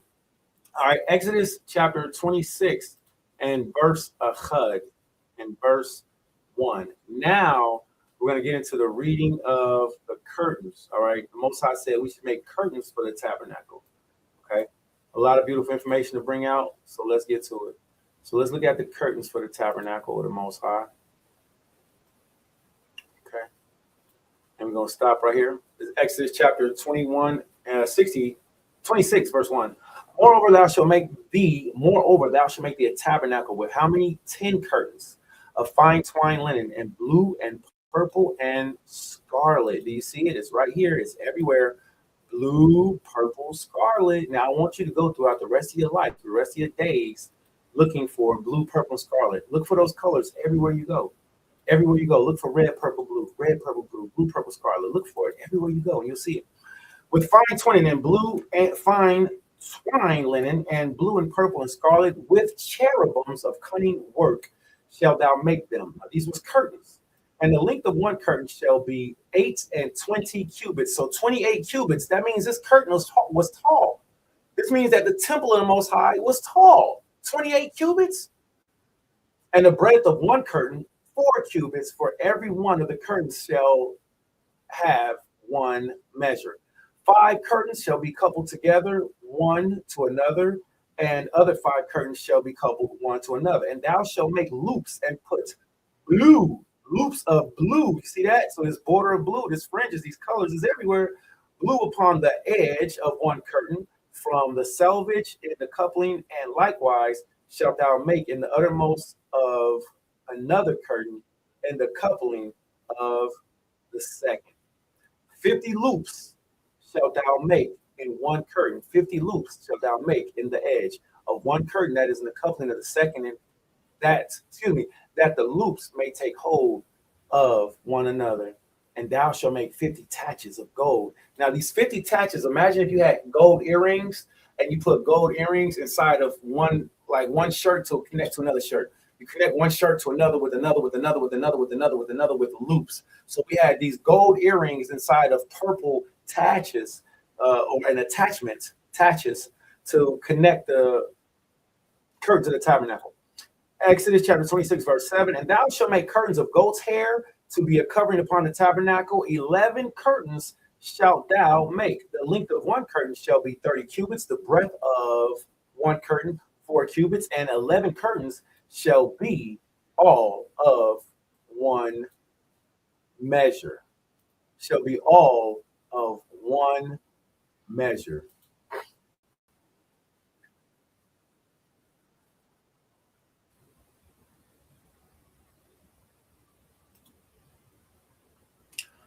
Exodus chapter 29, verse 9. And thou shalt couple 5 curtains by themselves and 6 curtains by themselves, and shalt double the 6th curtain in the forefront of the tabernacle, because we have to have curtains going down the front. And thou shalt make 50 loops on the edge of one curtain, that is the outmost in the coupling and 50 loops in the edge of the curtain, which coupleth the second. And thou shalt make 50 taches of brass, and put the taches into loops, and couple the tent together, that it may be done. And the remnant that remaineth of the curtains of the tent, and the half curtain that remaineth, shall hang over the backside of the tabernacle. And a cubit on the side, and a cubit on the other side, that which remaineth in the length of the curtains of the tent, and it shall hang over the sides of the tabernacle on this side and on the other side to cover it. And thou shalt make coverings for the tents of ram skin dyed red, and a covering above badger skins, boards and sockets. Exodus chapter 29, verse 15. Excuse me, verse 15. Exodus chapter 29, verse 15. Let's try that again. Verse 15. All right, Exodus chapter 29, verse 15. Thou shalt make boards for the tabernacle of shittim wood, doing what? Standing up. Standing up. Now, I want to see if I can find this on here, because I think this is where we are. That's excellent. Thwadi, how you can't make this stuff up. So visually, here we are. So here's the curtains. Here's the tabernacle that's made. Now, we see the curtains hanging all the way over one side, all the way over another side, all the way over the back. Why? Because when you have rain, water, and elements, you want to let those things drench down, and you want to let those things pour off and rain off. Don't think that there wasn't clay or snow in the Jerusalem or in the land of the east. There was snow and clay in Jerusalem. We can find that in different archaeological books. All right, there's snow and clay. Point of rain, water, etc. All right, to protect it. So going on. And thou shalt make coverings for the tents of ram skins, and coverings above badger skins. And thou shalt make boards for the tabernacle of shittim wood, standing up. 10 cubits shall be the length of one board, and 10 cubits and a half shall be the breadth of one other board. 2 tenons shall there be in one board, set in order one against another. Thus shalt thou make for all the boards of the tabernacle. Look at that beautiful synchronicity, right? So here's the boards, and there's the tenons, or also the feet that they stick out of, the little Lego blocks. And thou shalt make boards for the tabernacles, 20 boards on the south side southward, and they shall make 40 sockets of silver under the 20 boards, 2 sockets under one board, and his 2 tenons, and 2 sockets under the other board, and his 2 tenons. And for the second side of the tabernacle, on the north side, there shall be 20 boards, and 40 sockets of silver, 2 sockets under one board, and 2 sockets under another board. And for the sides of the tabernacles westward, thou shalt make 6 boards. And 2 boards shalt thou make for the corners of the tabernacle in the 2 sides. And they shall be coupled one together beneath, and they shall be coupled together above the head of it unto one ring. Thus shall it be for both of them. They shall be for the 2 corners. And they shall be 8 boards, and their sockets of silver, 18 sockets, 2 sockets under the board, and 2 sockets under another board. And thou shalt make bars of shittim wood, 5 of the boards on one side of the tabernacle, and 5 of the boards on the other side of the tabernacle, and 5 of the boards on of the side of the tabernacle for the 2 sides westward. And in the midst of the boards shall reach from end to end. And thou shalt overlay the boards with gold, and shall make their rings of gold for places, for bars. And thou shalt overlay the bars with gold, and thou shalt rear up the tabernacle according to the fashion thereof, which was showed to thee in the mount. And thou shalt make thee a veil of what? Here go our 3 favorite holy colors. All right, now here go our boards right here. Let's stop right here for a second. So here are 1, 2, 3, 4, 5. Do you see how the structure was put together? The Most High just gave us an amazing erector set. I don't know, I'm kind of old. Y'all might not remember erector sets. So you had silver at the bottom, and each one of these silver sockets, these boards had 2 pegs, and each one would slide into. Click together perfectly. 1, 2, 3, 4, 5 boards going straight across, so it wouldn't topple over. This is architect right here. This is grand architect work. I want to play this again so you all can see it. We'll come back to the word. All right. And thou shalt make a veil of blue and of purple and scarlet, of fine twined linen of cunning work. With cherubims shall it be made. And thou shalt hang it upon the 4 pillars of shittim wood, overlaid with gold. Their hooks shall be of gold upon their 4 sockets of silver. And thou shalt hang up the veil under the taches, that thou mayest bring it thither when within the veil and the ark of the testimony. So you may open and close it. Bring it thither. You may open and close it. And the veil shall divide unto you between the holy place and the most holy. Okay, let's pause for the calls right there. Matter of fact, let's keep reading. We only have a couple more verses. Exodus chapter 26, verse 34. We're going to pause right there. And the reason being is because I want to come to this. I want to show something. So let's look at it again. All right. Let's look at it again. All right. And none of y'all, here am I. All right. That's cool with me. That's cool with me. All right.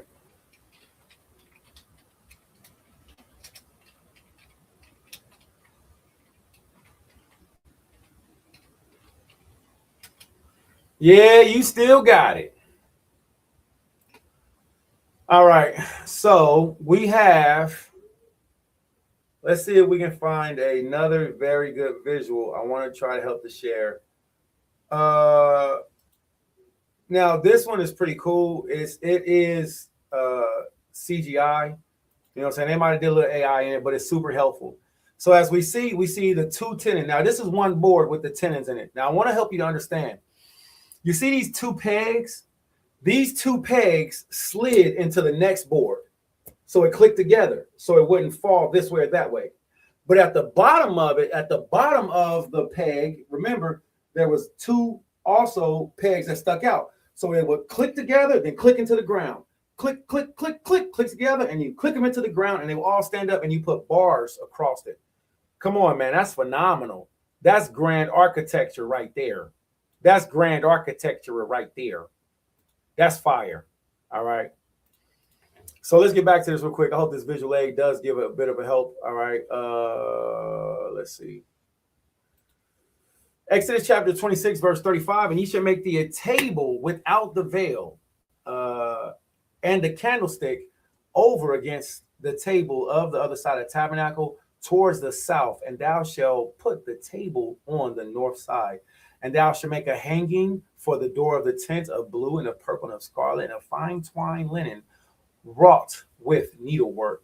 And thou shalt make for thee 5 pillars of shittim wood, and overlay them with gold, and their hooks shall be of gold. And thou shalt cast 5 sockets of brass for them. Repeat after me. Kol Asherah, the body Yahweh, Na'isha, Wa Nashemai. All that Yahweh has said will we do and hear. All right, Exodus chapter 26, verse 26, verse 33. And thou shalt hang up under the veil taches they may bring together covenant table this side, that side, north to blue, needlework, and mercy seat to the holy place. All right, let's go to our visual real quick. I want to see this with you all. So this absolutely blows my mind. All right. So it's a huge Lego erector set block. Now watch this. I was just slowly graphed, and these are going to be the 1, 2, 3, 4, 5 bars. Now you should have been able to see that it clicks together sideways, clicks downward into the sockets of silver, and then these 5 bars go along the sides to help it to not fall over. These 3 bars go along the back to help it to not fall over. Now pop quiz. All right, pop quiz. If we're looking at the back of the tabernacle right now, which direction is this? Which direction are we facing? If we're down here on the ground, which this thing was huge, we're down here on the ground and we're looking at the tabernacle. Which side is the back side? If we're over here on this side, which side is this side? We're on this side. Which side is that side? This side where the face is open at, where it's like a box and the face is open. What side is that? Ultimately, what I'm asking is, which direction is the tabernacle facing at all times? Always facing the east. So you have north, south, east, and west. So now we see the tabernacle wall with shittim wood. We see his bars, and we're gonna let it do the graphic image thing, and boom, now it's overlaid with gold. Listen, y'all, we carried this everywhere we went. I can't wait till the Epstein files bring out where they actually hiding this at. So we have the east. All right, we have north, we have south wall, and we have the west wall. So the back wall will always be the west wall because that's the opposite of east. All right, the wall that's directly on this side is the north wall, south wall. Okay. So when you're looking at the tabernacle of the Most High, all right, and as we see this scope, there will be curtains that was brought down. Boom. And as we read this week's Torah portion, this is what we looked at. Now, this is a reflecting wall. All right, this is a reflecting wall, gold reflecting wall, gold menorah, bronze or brazen incense burner. So everything in it was shiny and smelling good. 3 huge curtains connected. These 3 huge curtains with the graven work. Look, I like that. I like that rendition because they're actually showing how the curtain would have reflected off of the gold. That's fly. I like that. Right. So in this back section right there, holiest of holies. All right. Here's our pillars that we seen to be built. All right. All right. Here's our pillars, 4 pillars. And those 4 pillars hold up these 3 curtains. All right. And behind these 3 curtains, now remember, all of this was carried by us. You had the families of the Levites who had to break it down every time we moved and carry all these huge boards every time we moved. No wonder Yashala diesel strong and all kind of crazy stuff, man. Look at what we had to do, man. Right. So in the back, we would now see the Ark of the Covenant, right, with its crown. See, here's its staves. Now with this one, it has the staves on the ground instead of staves, staffs being in the middle. But it's still an interesting rendition. It's still very beautiful to see. All right. It's still very beautiful to see. Super cool. All right. So let's get back to this Torah reading. Before we do that, I do want to pull up something. I want to pull up something to show you all. We're going to close these windows. Let's get the book of, now let's give reverence to the women of Israel real quick. Let's give reverence to the women. Ecclesiasticus, Sirach, chapter 26. I figured if I said it like that, it will come out like that. Sirach, chapter 26. You gotta say it like that, KJV. All right, it's snowing here in Cincinnati, so that's a good thing. Hallelujah.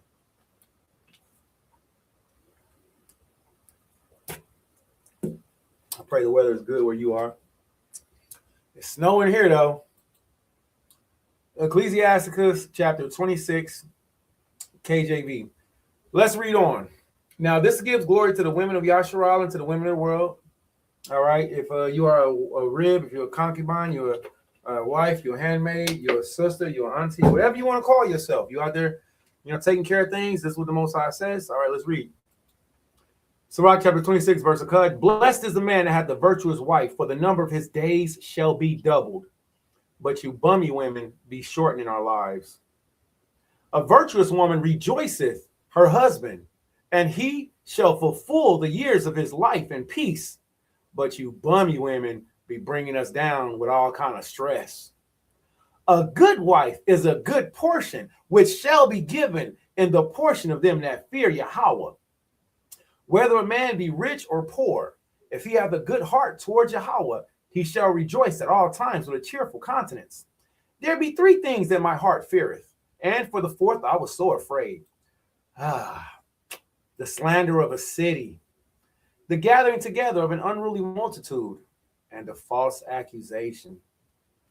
All these are worse than death. But the grief of a heart and a sorrow is a woman that is jealous over another woman, and the scourge of a tongue which communicated with all. An evil wife is a yoke shaken to and fro. He that hath hold of her is as though he held a scorpion. A drunken woman and a gatter abroad causes much great anger. She will not cover her own shame. The whoredom of a woman may be known in her haughty looks and her eyelids. If If thy daughter be shameless, keep her in straitly, lest she abuse herself through overmuch liberty. Watch over an impudent eye, and marvel not if she trespass against thee. She will open her mouth as a thirsty traveler when he hath found a fountain, and will drink of every water near her. By every hedge will she sit down and open her quiver against every arrow. If you are an adult, you know what that meant. That was very erotic. Verse 13, the grace of a wife delighteth her husband, and her discretion will fatten his bones. The grace of a wife delighteth her husband. Girl, you so graceful. You didn't say that. You didn't do that. You ain't like them. You just graceful. You dress better. Man, you smell good. Kwame Asharala. All right. Got a head wrap. Fringes boiled wrap. Border up blue. Fringes up too. That was Maharika's verse on that Lilies of Yah. And the San Juan. No more Darion.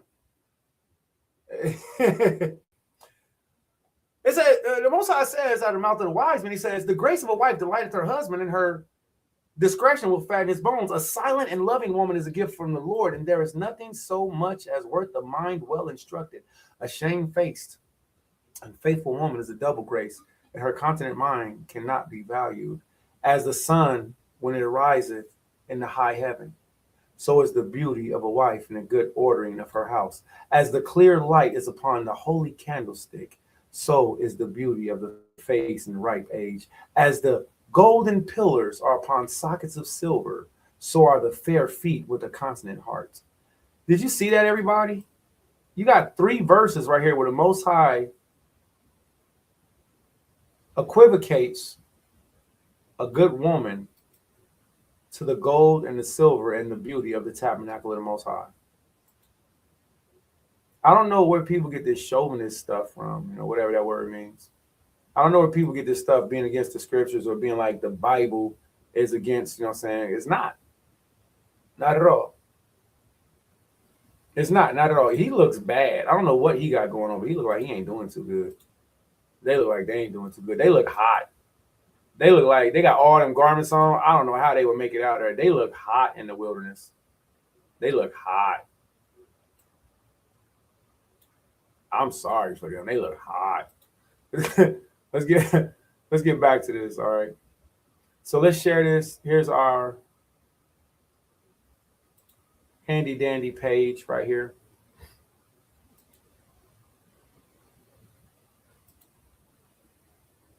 All right. Shalom to those that's rocking with us, and shalom to those that see this later. All right. It's very important that we get through this, read the Torah portion to us and to our children. All right. Here we go. So there's for the Torah portion reading. All right. If you like that part.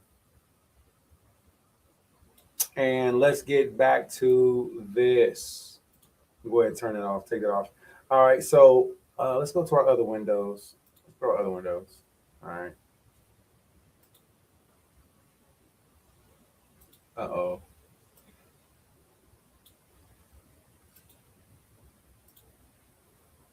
Okay, there we go. All right. So Ecclesiasticus, all right. As the sun, when it rises upon the high heaven, so is the beauty of a good wife in the ordering of her house. In the ordering of her house, man, the beauty of a good wife in the ordering of her house. As the clear light is upon the holy candlestick, so is the beauty of her, is the face, beauty of face in ripe age. You know what ripe age is? Ripe age, that older age that women get to, that ripe age. That's what the Most High talks about, the beauty of them. And even in their age, relating to the menorah, as the golden pillars upon the sockets of silver. We just read about that. So are the fair feet with a constant heart. All right. I need to check my time because I actually have somewhere I want to go with the. It's 1:30. Okay, I got to shut it down. Let's finish reading out this Torah portion. All right, we'll get to the next part. But I wanted to share this pertaining to the glory that the Most High says that women are related to in their good behavior. And it goes back to the beauty of the menorah and his own tabernacle. I think that's just such a beautiful compliment. Some people might say that's one heck of a compliment. It sure is. It sure is. We're going to do Exodus chapter 27, and we're going to stop at verse 19. Exodus chapter 27 and verse 19 is where we're going to stop at. Exodus chapter 27, verse 1. And thou shalt make an altar of shittim wood, 5 cubits long and 5 cubits broad. The altar shall be 4 square, and the height thereof shall be 3 cubits. And thou shalt make the horns of it upon the 4 corners thereof. His horns shall be of the same, and thou shalt overlay it with brass. And thou shalt make his pans to receive his ashes, and his shovels, and his basins, and his flesh hooks, and his fire pans. All the vessels thereof thou shalt make of brass. Now, why did we need shovels? Why did we need pans? Why did we need flesh hooks? Because this is all pertaining to the sacrifices that we gave upon that big altar, upon that big brazen altar. And as we gave that sacrifice on that big brazen altar, sometimes that animal wouldn't burn all the way down. You got to clean it off, just like you have to clean off a barbecue grill. Or sometimes it'll burn down so good, and at the bottom of it, you have all these ashes and bones, just like when you clean out a barbecue grill. Verse 4. Verse 3. And thou shalt make his pans to receive his ashes, and his shovels, because you got to clean it out, and his basins, and his flesh hooks, and his fire pans. All of these vessels thereof thou shalt make of brass. And thou shalt make for it a grate of network of brass, and upon the net thou shalt make 4 brazen rings in the 4 corners thereof. And what else? And thou shalt put staves for the altar, staves of shittim wood, and overlay them with brass. And the staves shall be put into the rings, and the staves shall be upon the 2 sides of the altar to bear it. Hollow with boards thou shalt make it, as it was shown to thee in the mount. So shall they make it. And thou shalt make the court of the tabernacle for the south side, southwards. There shall be hangings for the court of fine twined linen of 100 cubits long for one side. Goodness gracious, this thing was huge.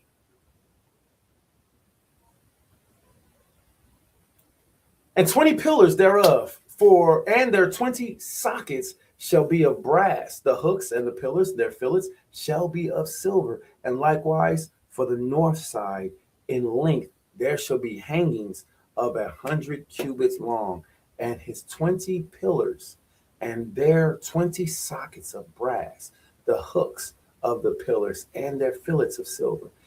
And for the breadth of the court on the west side shall be hangings of 50 cubits, their pillars 10, and their sockets 10. And the breadth of the court on the east side shall be 50 cubits. The hangings on one side of the gate shall be 15 cubits. Their pillars 3 cubits, their sockets 3. And on the other side shall be hangings of 15 cubits. One pillar, their pillars 3, their sockets 3. Exodus chapter 27, verse 16. And for the gate of the court shall be a hanging of 20 cubits of blue and purple and scarlet, and fine twined linen, wrought with needlework, and their pillars shall be 4, and their sockets 4. And all pillars round about the court shall be filleted with silver. Their hooks shall be of silver, and their sockets of brass. The length of the court shall be 100 cubits, and the breadth 50 everywhere. And the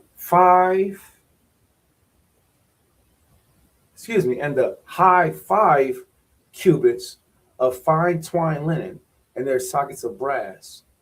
All the vessels of the tabernacle, and all the service thereof, and all the pins thereof, and all the pins of the court shall be of brass. Hallelujah, hallelujah, hallelujah. Kodash, Kodash, Kodash, holy, holy, holy, Kodash, Kodash, Kodash, holy, holy, holy, Kodash, Kodash, Kodash, holy, holy, holy is the Lamb, and all things that he does, all things he sets his hands to do for his people. The Most High made a beautiful tabernacle, and he made this tabernacle for the children of Yashar'Al and for the world to come in reverence and to serve in and at. And this will be once again called a house of prayer for all people. Man, I'm so sorry, y'all. This will be called a house of prayer for all people, right? To where the light of the world will resonate from, as it was in the times old, so shall it be again, and the Most High's tabernacle shall reign. And I want to encourage everybody, if you can, please not only go over the Torah portion, go over the prophets, go over the Gospels.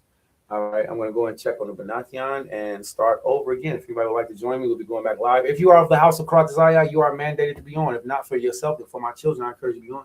All right, but for yourself and for the children. All right. If you are a friend of the house of Karatazaya, I encourage you to share about so you can learn. All right. And with that being said, we'll come back with the prophet portion. I'm probably going to leave. I'm thinking about leaving this video up. I don't like the whole concept of starting it over. It will probably be best. The shorter the videos, the better. All right. Ani Abdulkam, Kwame Sharala. Love you. Shabbat shalom.